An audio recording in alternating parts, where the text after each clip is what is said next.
அதிதி பைரவி ஆன்மீகம் YouTube channel சார்பாக அனைவருக்கும் வணக்கம். 16/11/2024 இன்று கார்த்திகை மாதம் முதல் நாள். கார்த்திகை மாதத்தில் இந்த 5 முக்கியமான விஷயங்களை நீங்கள் ஃபாலோ பண்ணுறனால வீட்டில் என்றென்றைக்குமே ஒரு செல்வ செழிப்பான நிலை. முக்கியமாக இந்த 5 விஷயங்களை நீங்கள் ஃபாலோ பண்ணி பாருங்களேன். விளக்கேற்றும் பொழுது நிச்சயமாக ஒரு அபரிமிதமான பலன்கள் உங்களுக்கு கிடைக்கும். என்ன 5 விஷயங்கள் அப்படின்னு சொல்லி பார்க்கலாம். தொடர்ந்து என்னோட வீடியோ முழுமையாக பாருங்கள். லைக் பண்ணுங்கள், ஷேர் பண்ணுங்கள், சப்ஸ்கிரைப் பண்ண மறக்காதீங்க. கார்த்திகை மாதத்தில் நாம் செய்ய வேண்டிய 5 முக்கியமான விஷயங்கள் என்னன்னு சொல்லி பார்க்கலாம். கார்த்திகை மாதம் பிறந்துருச்சு. இந்த மாதத்தில் வீடு முழுவதும் விளக்குகளால் அலங்காரம் செய்வோம். திருவிளக்கு வழிபாடு அப்படிங்கிற ஒரு நிகழ்வு இன்று நேற்று பிறந்தது கிடையாது. ஆயிரக்கணக்கான ஆண்டுக்கு முன்னாகவே தமிழ் மக்கள் இறைவனை ஒரு ஜோதி வடிவாகவே வணங்கி போற்றி வந்திருக்காங்க. இப்போ சங்ககால இலக்கியங்கள்லையுமே இந்த வழிபாட்டை கார்த்திகை விளக்கீடு அப்படின்னு ஒரு குறிப்பிடல சொல்லியிருக்காங்க. பெண்கள் விளக்கேற்றி வழிபாடு செய்த நிகழ்வு அகநானூறு, நற்றிணை இந்த மாதிரி 8 தொகை நூல்கள்லையுமே குறிப்பிட்டு சொல்லியிருக்காங்க. இப்போ சங்க இலக்கிய ஆய்வாளர்களுமே இந்த கார்த்திகை மாதத்தையே முதல் மாதமாக கொண்டு தமிழ் புத்தாண்டு கொண்டாடியிருக்காங்க அப்படின்னு சொல்லப்பட்டிருக்கு. இப்போ நம்ம டெய்லியுமே இந்த கார்த்திகை மாதத்தில் மாலை நேரத்தில் நிலைவாசல்ல 2 தீபம் ஏற்றினால வீட்டில் ஒரு சுபிக்ஷமான நிலை ஏற்படும். அந்த தீபத்தை நம்ம ஏற்றி வைக்கும் பொழுதே வீட்டில் ஒரு நெகட்டிவ் வைப்ரேஷனே இருக்காது. ஒரு பாசிட்டிவான மைண்ட் செட் நமக்கே மாறிடும். அவ்வளோ ஒரு சிறப்பு வாய்ந்தது. மாலை நேரத்தில் நிலைவாசல்ல விளக்கேற்றி வழிபாடு செய்யுங்க கார்த்திகை மாதம் முழுவதுமே.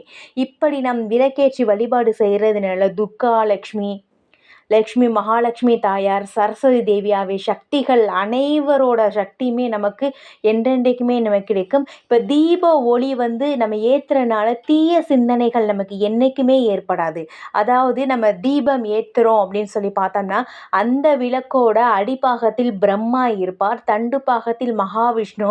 அதில் ஊற்றுற நெய்யும் அந்த எண்ணெய் நிறையும் இடத்துல தான் சிவபெருமான் வாசம் செய்வதாக ஐதீகம் சொல்லப்பட்டிருக்கு.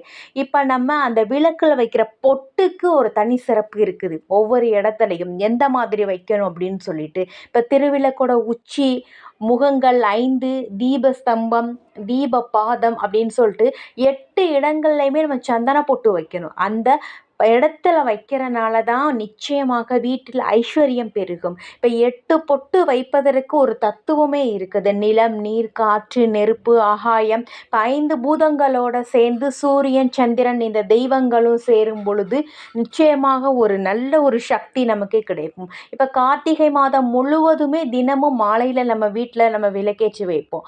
அந்த மாதிரி ஏற்றும் பொழுதுமே நமக்கு நிச்சயமாக இறைவனோட அனுகிரகம் நமக்கு கிடைக்கும். இப்போ அந்த நேரம் சொல்லி பார்த்தோம்னா கார்த்திகை மாதத்தில் காலையில் பிரம்மமுகூர்த்த நேரத்தில் எழுந்திரிச்சு இந்த 4 மணிலேருந்து 6 மணிக்குள்ளாகவே சூரியன் உதிக்கிறதுக்கு முன்பாகவே நாம் விளக்கேற்றி வைப்பது மிகச்சிறந்த நன்மையை உங்களுக்கு ஏற்படுத்தும். பெரும் புண்ணியம் உங்களுக்கு உண்டாகும். முன்வினை செய்த பாவம் அனைத்தும் விலகும். மாலையிலன்னு சொல்லி பார்க்கும்போது அந்த 4:30 6 மணிக்குள்ள அந்த இடைவெளி நேரம் பிரதோஷ வேலை, சிவபெருமானுக்கும் நரசிம்ம மூர்த்திக்கு மிக உகந்த நேரம். அந்த நேரத்தை தீபம் ஏற்றுனால திருமண தடை, கல்வி தடை இது எல்லாமே உங்களுக்கு நல்லபடியாகவே அமையும். வீட்டில் லக்ஷ்மி வாசம் செய்வாங்க. இப்போ ஏற்றும் திசையை பொறுத்து நமக்கு நல்ல நன்மைகள் ஏற்படும்.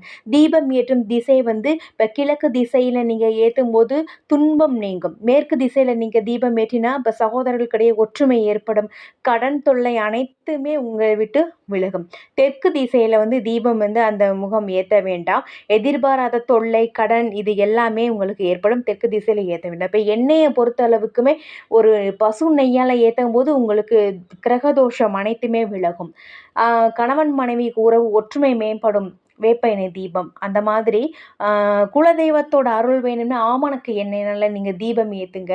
இப்படி ஒவ்வொன்றுக்கும் ஒவ்வொன்று தனி சிறப்பு இருக்குது. செல்வம் நமக்கு சேரணும்னா மனதில் என்ன பண்ணணும் அப்படின்னா மனதில் தெளிவு உறுதி ஏற்படனா சுத்தமான தேங்காய் எண்ணெய் கொண்டு தீபம் ஏற்றுங்க. இந்த மாதிரி வேப்ப எண்ணெய், இலுப்ப எண்ணெய், நெய் 3யும் கலந்து தீபம் ஏற்றணும்னா செல்வம் நிச்சயமாக உங்கள் வீட்டில் ஒரு அபிவிருத்தியான ஒரு நல்ல ஒரு நன்மையை உண்டாக்கும். இப்போ தீபம் ஏற்றும் அந்த திரியிலையும் ஒரு பலவிதமான நன்மைகள் இருக்குது. திரி வந்து விளக்கேற்றல் வந்து என்ன பார்த்தீங்கன்னா, பஞ்சுத்திரி வந்து அனைத்து விதமான சுகங்களுமே உங்களுக்கு கிடைக்கும். அது மட்டும் இல்லாமல் இப்போ குழந்தை பேர் இல்லை அப்படின்னு நினைக்கிறவங்க வாழைத்தண்டு திரி, அது வந்து வாழையடி வாழையாய் வளம் பெறுறதுக்காகவே அந்த வாழைத்தண்டு திரியில் நம்ம ஏற்றுறது நமக்கு நன்மையை உண்டாக்கும். வெள்ளருக்கு அந்த பட்டத்திரியில தீபம் ஏற்றினாலும் முழுமுதற் கடவுளாகிய விநாயக பெருமாள் அருள் உங்களுக்கு முழுவதுமாக கிடைக்கும். இப்படி தீபம் ஏற்றி வழிபாடு செய்யுங்க, நிச்சயமாக நன்மை உண்டாகும்.